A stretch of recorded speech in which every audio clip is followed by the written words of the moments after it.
지금부터는 이명박 이야기를 좀 해봐야 돼요.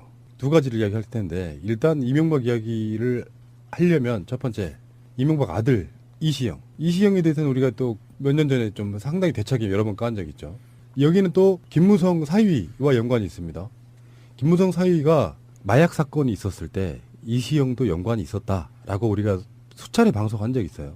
그렇죠. 추적 60분이 김무성 사위의 마약 투약 사건 공소장을 입수를 했는데 당시 마약 사건에는 김무성 사위를 포함해서 대형 병원 원장 아들 CF 감독 등이 연루된 것으로 알려졌는데 공소장과 판결문에는 등장하지 않지만 취재 중에 이시영 씨가 사건에 연루된 정황이 파악됐다. 그러면서요.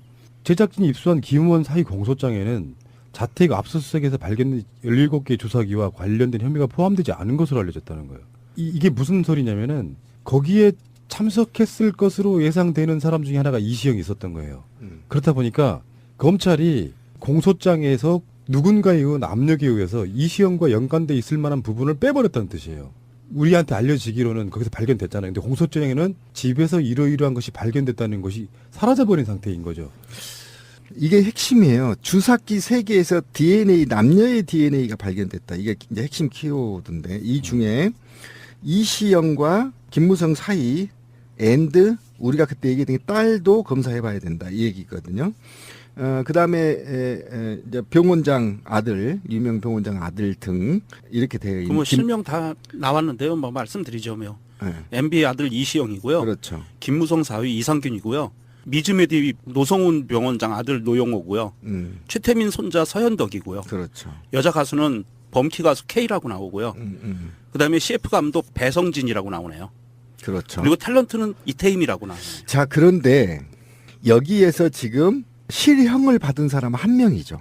이 3년형도 축소 의혹이 지금 제기되고 있는 거잖아요. 원래 마약 수사는 4년에서 9년이 관례인 거죠. 근데 어쨌든 이렇게 돼 있는데 이것이 정권 차원에서 직접 개입했다 이렇게 보는 겁니다. 지금 그러니까 이 사건은. 그 김무성 사위가 죄질이요. 2년 반 동안 적발된 것만 15차례예요. 그렇죠. 그리고 우리 마약 기억나시겠지만 백화점이라고 했죠. 온갖 마약도 다 동원된 거. 이래서 양형 기준에 하한선도 못 미치는. 그렇죠. 그 하한선을 이탈해가지고 결국은 집행유예를 선고했는데 문제는 김무성 때문이 아니고 우리는 지금까지 김무성이 빽서갖고 사위를 봐주게 된 압력을 행사한 게 아니냐였는데 알고 봤더니 거기 이시영이 관련된 정황 때문에 그렇죠. MB가 직접 손 썼다. 그렇죠. 이런 의혹인 거예요. 그래서 거기에 이제 최교일이 MB맨이 매관매직을 했다는 거 아닙니까? 자기가 어쨌든 MB맨으로서 지검장까지 했고, 그 다음에 지금 사실은 국회의원, 자유한국당의 국회의원까지 이제 영입된 거잖아요. 영전된 거죠. 쉽게 말하면. 최교일이가 큰일한 거죠. 그렇죠. 이게 매관매직인 겁니다. 예. 그러니까 최교일이 당시에 자기 마약 전문인도 아닌데 이 사건을 도맡아서 진행을 했고, 그리고 최교일의 후배 검사가 수사를 진두지휘한 이 사건으로 이 사건 하나만 보더라도 이명박이 직접 개입됐을 가능성이 굉장히 높다. 이시영 부분은 빼버리고 김무성 사위는 말도 안 되게 집행유예로 해버리고 뭐 검찰이 원래 공소 기소라는 게 그런 거잖아. 이 사람한테 죄를 주세요잖아. 근데 법원이 말도 안 되는 집행유예를 내니까 검찰은 항소를 하지 않아요. 그렇지. 왜 국정원 여직원 감금 사건 있잖아요. 이것도 항소를 하는 검찰이 이런 식이었다는 거고 그게 검찰의 적폐인 거고 좀 전에 이야기했던 세월호 문제 관련한 것도 검찰의 적폐잖아요. 그렇죠. 얼마큼 뿌리 깊은 적폐가 있는지 보여주는 거고요. 그리고 하나 더 이야기할게요. 롯데월드 인허가 정말 예민한 문제가 터졌는데 청와대 안보실에서 발견된 문서가 이제 그 내용이 다 담겨져 있다라는 것이죠. 성남비행장 3도 각도 틀기. 실제로 롯데가 이명박에게 어마어마한 로비했다는 정황들이 있어요. 롯데면이 이명박의 측근으로 들어간다든지 서로 간의 인맥 교환이랄까요? 이런 것들이 이루어지는 과정 속에 어마어마한 로비가 들어가서 결국엔 롯데가 국방부의 반대에도 불구하고 지금 현재 롯데월드타워 123층짜리인가요? 네, 그것을 123층. 세우게 되는 과정에 어마어마한 비리가 개입돼 있을 것이다 이런 거예요. 천문학적인 비리가 개입됐을 거라고 보고요. 지난 수년 동안 국방부 장성급들이 다 반대해왔고 전문가들이 다 반대해왔습니다. 썩은 군대도 반대를 했던 거를 MB가 했는데요.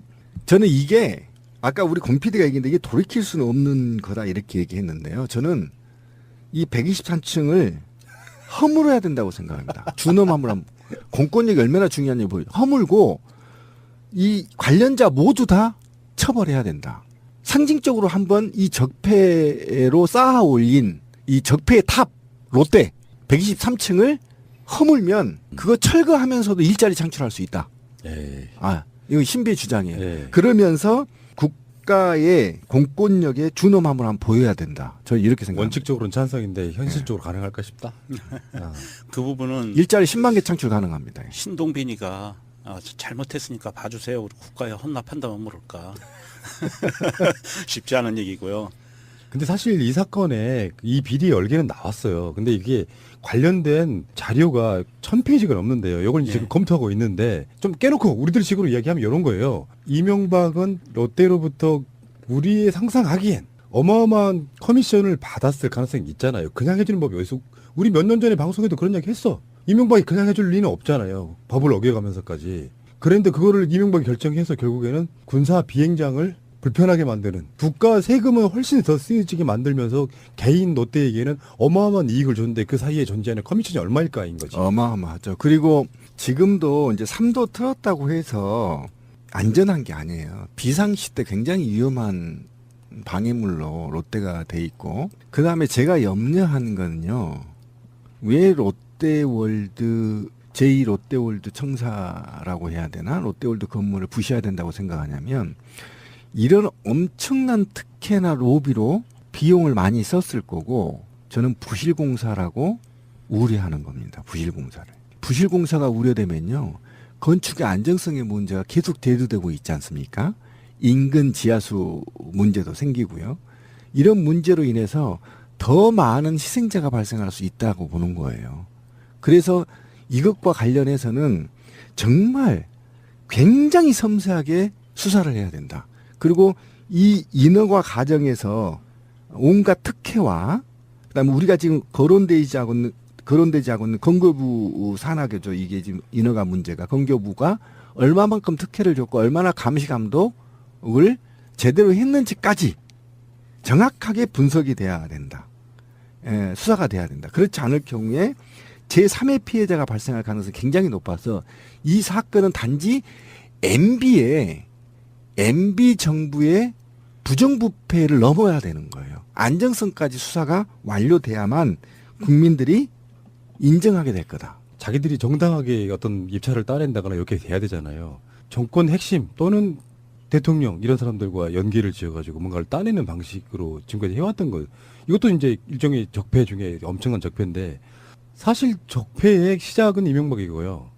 그 이명박이 만들어놓은 토대 내에서 박근혜 5년간이 더 썩어버린 사건이고 실제로 이명박은 교묘하게 지금 법을 피해가 있지만 적폐청산의 가장 타겟은 저는 이명박이 될 수밖에 없다고 생각이 듭니다.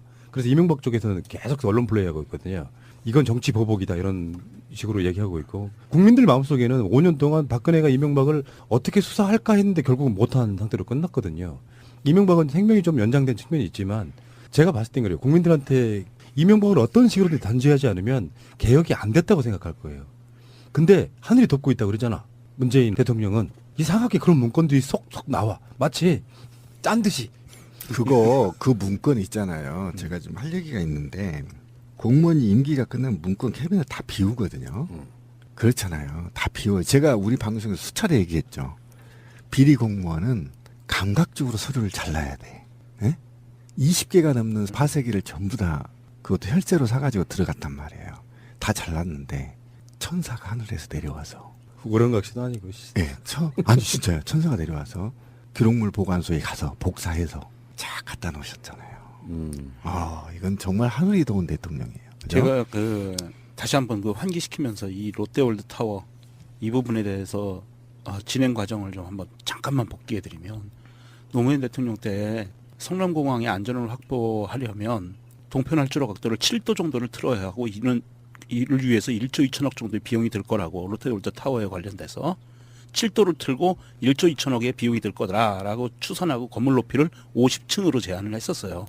그리고 나서 이명박으로 바꾸면서 이명박은 7도 틀어야 되는 거를 3도만 변경을 하게 해요. 그래서 투입되는 비용이 1조 2천억에서 3천억 원으로 낮춰져요. 그래서 그 조건으로 3도로 변경되면서 롯데가 9천억 원의 돈을 아끼는 거예요. 그럼 9천억 원의 돈을 아꼈으면 이명박이 커미션을 얼마나 먹었을까요? 이거는 좀 더 솔직히 말씀드리면 롯데타워는 껌이라고 봅니다. 껌이죠. 네. 왜 그러냐면은 2008년부터 2012년까지 이명박 딱 집권 5년 동안에 롯데가 한 거예요. 인수합병 26건. 그리고 자산은 40조에서 84조로 뛰었고요. 계열사 수는 46개에서 79개. 거의 배 이상 몸집을 5년 동안 불렸어요. 요거는 정권의 비호가 없이는 사실상 불가능한 거거든요. 그리고 어떤 롯데를 통해서 회계 법인, 중국 법인을 통해서 자금 세탁했을 가능성도 굉장히 높죠. 이 문제도 제가 언제 한번 얘기를 했는데 예. HBC은행과 관련해서 굉장히 국내 자금 유출 관련도 이명박과 관련이 있을 거라고 보고요. 어쨌든 이 수사는 우리나라가 왜 이렇게 사실은 아까 제가 이제 관료주의를 얘기했는데 실제로 우리나라는 대기업이 장악한 대표적인 나라인데 이명박이 이 자본가잖아요. 기업가가 대통령이 돼서 전경이 한 몸이 돼버린 거예요. 우리나라가. 트럼프 같은 새끼지 사실상. 예, 알고 그렇게 보면 아주 된 거죠. 비슷하지. 예, 그래서 자본이 국가 권력을 완전히 장악한 시기, 그것이 MB 시기였단 말이에요. 근데 이 MB 때 대표적인 자본 권력이 국가 권력을 완전히 장악한 계기를 마련한 게 바로 롯데고 상징적인 건물이란 말이에요. 이 롯데가. 그랬더니 현대 전투에서 공군은 승패를 좌우하는 겁니다. 근데 이 공군의 모든 관련자들이 대부분 다 반대를 했고 지난 15년 동안 반대해왔던 겁니다. 근데 이거를 MB 주새끼가 들어와서 완전히 다 국가 뭐 보안이고 뭐고 다 필요 없이 다 허물고 롯데월드를 지었단 말이에요. 이 롯데월드는 제2 롯데월드 건물은요. 대한민국의 자본들의 상징이에요. 부패한 자본들의 상징, 적폐 자본들의 상징. 그래서 이 수사는 민주주의를 다시 돌리고 국가 권력의 존엄을 세우기 위해서는 반드시 이 수사는 굉장히 섬세하게 그다음에 전방위적으로 전부 다 조사가 돼야 된다는 게 제 기본적인 생각입니다. 이명박의 대학 동창이고요. 그렇죠. 롯데 인허가에 관련돼 있는 인물은 장경작이라는 인물이에요. 맞다.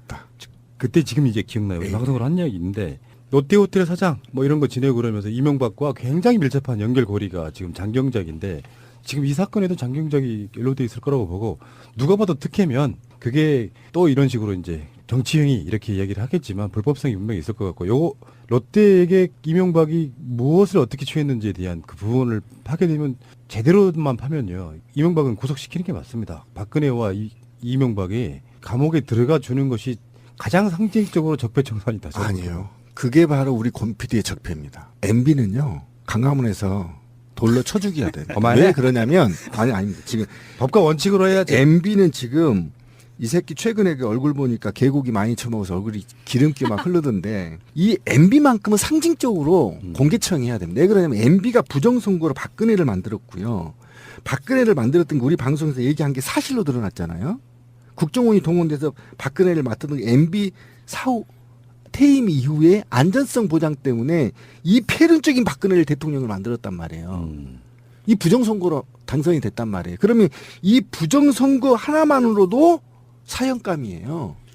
지금 문재인 정부 들었으면서 초기부터 얘기했던 4대강, 그다음에 국정원 관련 적폐 청산 TF, 그리고 이번에 나온 롯데월드 타워 관련 인허가 관련해서 청와대에서 나온 문건 이런 것들을 보면서 이명박이 측에서 공식적인 반응이 나왔어요. 이건 정치보복식으로 과거사들을 지켜야 하는 거다. 그렇게 몰고 가고 싶겠지. 네. 문재인 정부는 자신들만 정의를 독점한다는 오만을 갖고 있다. 에이씨. 이게 지금 몰린 거예요. 이제는 아는 거예요. 위기의식을 느껴서 뭔가를 해야겠다는 액션이 나오는. 원세훈이 개입을 해서 부정선거에 개입된 거 하나로만도 MB는 공개처형해야 되는데 자유당 때도요. 예? 자유당 때도 부정선거 주범이 사형당했어요. 예? 사형받았다고요. 그리고 대통령을 추방했어요. 그런데 지금 MB가 4대강이요? 아니, 롯데도 봐줘. 씨발. 4대강 다 봐줘. 이 원세훈과 관련된 청와대발 부정선거 개입. 이거 하나만으로 저는 광화문 이순신 장군 동상에 묶어놓고 공개처형해야만 공권력에 대한 또는 국민 주권에 대한 회복된다. 저는 이렇게 생각합니다. 예. 마무리를 하자 그러면 그 이명박의 친구 장경작이는요. 이명박이 퇴임한 이후에 청계재단에 취업합니다. 오.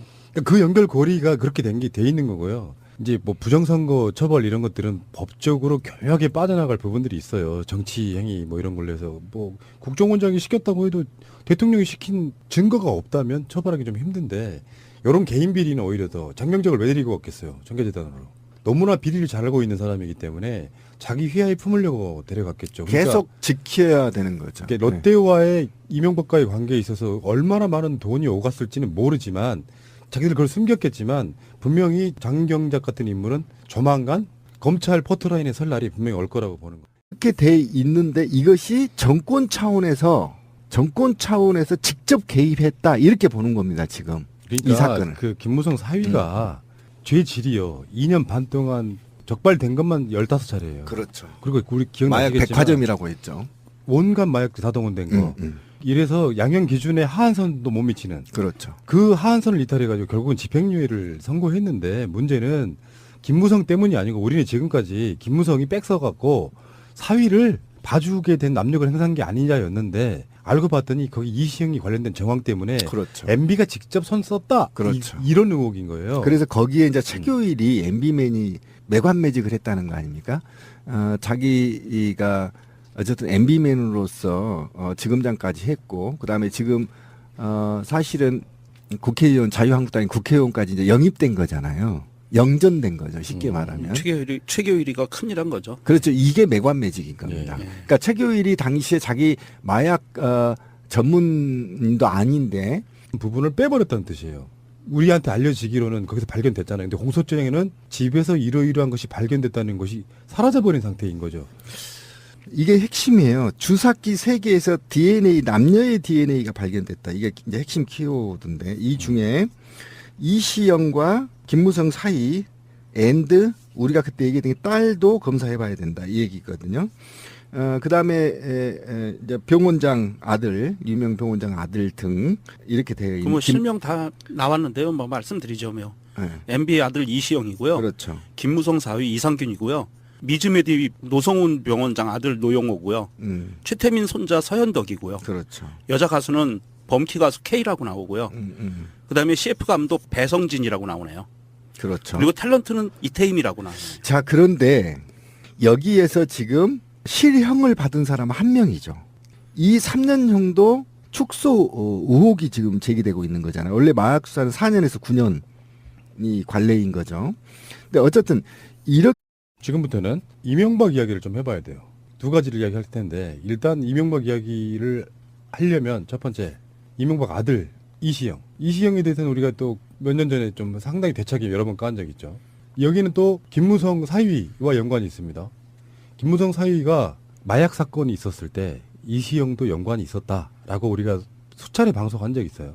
그렇죠. 추적 60분이 김무성 사위의 마약 투약 사건 공소장을 입수를 했는데 당시 마약 사건에는 김우현 사위를 포함해서 대형 병원 원장 아들 CF 감독 등이 연루된 것으로 알려졌는데 공소장과 판결문에는 등장하지 않지만 취재 중에 이시영 씨가 사건에 연루된 정황이 파악됐다. 그러면서요. 제작진이 입수한 김우현 사위 공소장에는 자택 압수수색에서 발견된 17개의 주사기와 관련된 혐의가 포함되지 않은 것으로 알려졌다는 거예요. 이게 무슨 소리냐면은 거기에 참석했을 것으로 예상되는 사람 중에 하나가 이시영이 있었던 거예요. 그렇다 보니까 검찰이 공소장에서 누군가에 의한 압력에 의해서 이시영과 연관돼 있을 만한 이 사건을 도맡아서 진행을 했고, 그리고 최계일의 후배 검사가 수사를 진두지휘한 이 사건으로 이 사건 하나만 보더라도 이명박이 직접 개입됐을 가능성이 굉장히 높다. 이시영 부분은 빼버리고 김무성 사위는 말도 안 되게 집행유예로 해버리고 뭐 검찰이 원래 공소 기소라는 게 그런 거잖아. 이 사람한테 죄를 주세요잖아. 근데 법원이 말도 안 되는 집행유예를 내니까 검찰은 항소를 하지 않아요. 그렇지. 왜 국정원 여직원 감금 사건 있잖아요. 이것도 항소를 하는 검찰이 이런 식이었다는 거고 그게 검찰의 적폐인 거고 좀 전에 이야기했던 세월호 문제 관련한 것도 검찰의 적폐잖아요. 그렇죠. 얼마큼 뿌리 깊은 적폐가 있는지 보여주는 거고요. 그리고 하나 더 이야기할게요. 롯데월드 인허가 정말 예민한 문제가 충격이죠. 터졌는데 청와대 안보실에서 발견된 문서가 이제 그 내용이 다 담겨져 있다라는 것이죠. 성남 비행장 3도 각도 틀기. 실제로 롯데가 이명박에게 어마어마한 로비했다는 정황들이 있어요. 롯데면이 이명박의 측근으로 들어간다든지 서로 간의 인맥 교환이랄까요? 이런 것들이 이루어지는 과정 속에 어마어마한 로비가 들어가서 결국엔 롯데가 국방부의 반대에도 불구하고 지금 현재 롯데월드타워 123층짜리인가요? 네, 그것을 123층. 세우게 되는 과정에 어마어마한 비리가 개입돼 있을 것이다 이런 거예요. 천문학적인 비리가 개입됐을 거라고 보고요. 지난 수년 동안 국방부 장성급들이 다 반대해왔고 전문가들이 다 반대해왔습니다. 썩은 군대도 반대를 했던 거를 MB가 했는데요. 저는 이게 아까 우리 권 PD가 얘기했는데 이게 돌이킬 수는 없는 거다 이렇게 얘기했는데요. 저는 이 123층을 허물어야 된다고 생각합니다. 준엄 허물함. 공권력이 얼마나 중요한지 보여요. 허물고 이 관련자 모두 다 처벌해야 된다. 상징적으로 한번 이 적폐로 쌓아 올린 이 적폐의 탑 롯데 123층을 허물면 그거 철거하면서도 일자리 창출할 수 있다. 에이. 이거 신비의 주장이에요. 예. 그러면서 국가의 공권력의 준엄함을 한번 보여야 된다. 저 이렇게 생각합니다. 원칙적으로는 찬성.